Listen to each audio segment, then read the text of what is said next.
आपका हमारे विद्यालय के YouTube चैनल पर स्वागत है।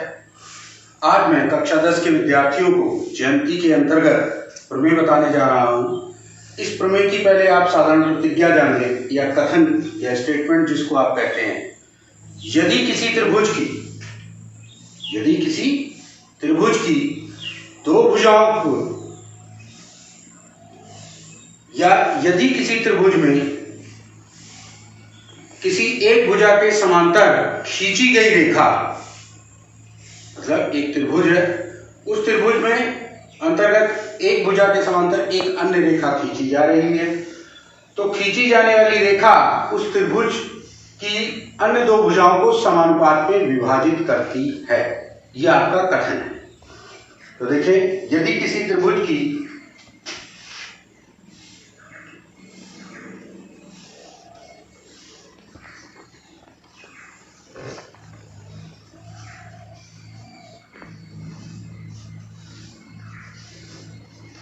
एक भुजा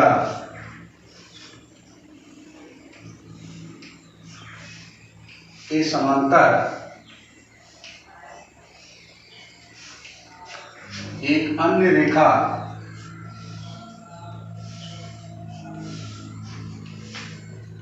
खींची जाए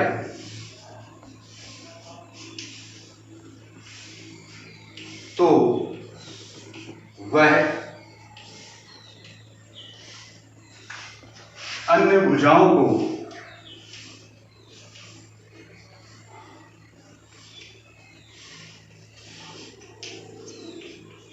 समानुपात में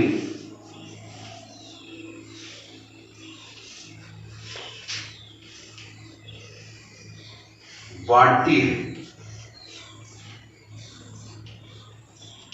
देखिए, ये कथन भी इसी प्रमेय के लिए है और इसमें कभी कभी ये भी कह देता है कि समानुपातिकता प्रमेय को आप सिद्ध कीजिए। तो समानुपातिकता प्रमेय से भी इसी से अभिप्राय है।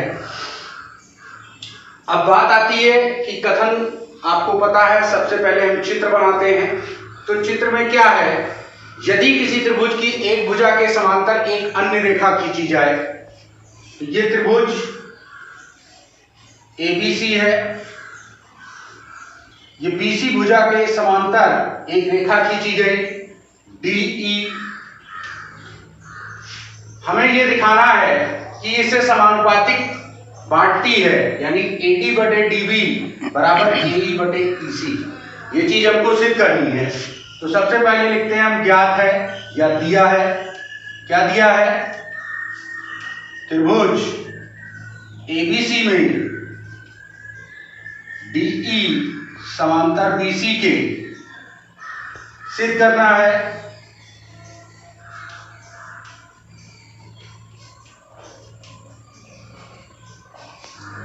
AD बटे DB बराबर AE बटे EC। तो जैसा कि प्रमेय बताने में मैंने आपको बताया था कि हमको कुछ रचना करनी पड़ती है, तो हमने पहला काम किया कि D से बिंदु E से AD पर लंब डाला और D से AE पर लंब डाला। इन लंबों को हमने क्रमशः नाम दिए, ये N है और ये M है। ये लंब खींचे हैं, BE को मिला दिया और CD को मिला दिया। क्यों मिलाया? एक त्रिभुज बनाने के लिए। देखिए, BEN ये त्रिभुज हो जाएगा, या फिर त्रिभुज BDE होगा और लंब होगा आपका EN। इस वाले की तरफ आए तो एक त्रिभुज ADE होगा, एक त्रिभुज CDE होगा, लंब DM होगा। इस त्रिभुज में भी लंब DM होगा और इस त्रिभुज में भी लंब DM होगा, क्योंकि लंब वह दूरी होती है जो कि सबसे कम होती है। डाले गए लंब की माप जो होती है वो सबसे कम होती है। तो हमने जो रचना की है, रचनात्मक बिंदु है, उसको लिखेंगे EN लंब AD और DM लंब AE खींचे। बीई तथा त्रिभुज बीई तथा डीसी को मिलाया। अब देखिए, ये जो प्रमेय हमको सिद्ध करनी है या जो हमारा कथन है उसको सिद्ध करना है, उसके लिए हमने रचना कर ली है। अब किस तरीके से करेंगे तो उसे आप देखें। हम लोग पहले से जानते हैं, हमारा ये पूर्व ज्ञान है कि त्रिभुज का क्षेत्रफल जो होता है वो होता है 1/2 आधार इंटू ऊंचाई। तो इसी की मदद से हमको इसको लगाना है। अब देखिए, त्रिभुज ADE लिया, क्षेत्रफल के लिए शॉर्ट में हम AR लिखते हैं, एरिया।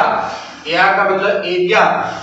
त्रिभुज ADE बराबर 1/2 आधार AD लिया और लंब NE लिया, यही आपकी ऊंचाई होगी। अब इसी प्रकार त्रिभुज BDE में एरिया त्रिभुज BDE बराबर 1/2 BD इंटू NE। तो ये इक्वेशन फर्स्ट है, ये इक्वेशन सेकंड है। अब देखिए, समीकरण 1/2 से एरिया त्रिभुज ADE बटे एरिया त्रिभुज BDE बराबर 1/2 AD into NE 1/2 BD into NE। ये NE कट गया, 1/2 कट गया। एरिया त्रिभुज ADE बटे एरिया त्रिभुज BDE बराबर AD/BD आया। इसको इक्वेशन A मान ले रहे हैं। अब आप देखिए, जब हमने ADE त्रिभुज लिया और BDE त्रिभुज लिया तो इसका अनुपात कुल मिलाकर AD/BD आया। और जब हम इसको दूसरी तरफ लेंगे, एरिया त्रिभुज ADE और एरिया त्रिभुज CDE, तो ये AE/C आएगा। तो इसको हम लिखेंगे इसी प्रकार,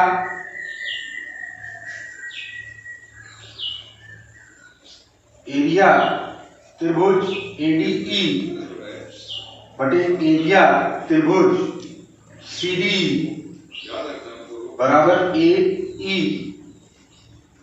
बटे EC। ये B हो गई। अब इक्वेशन A और B में आप देखें, देखिए आप AD बराबर है और BDE है, एक में CDE है। ये चीज और ये चीज बराबर आ चुकी है जैसा हमको लाना है। तो अगर किसी तरीके से हमारा ये बराबर हो जाए तो ये दोनों हमारा सिद्ध हो जाएगा।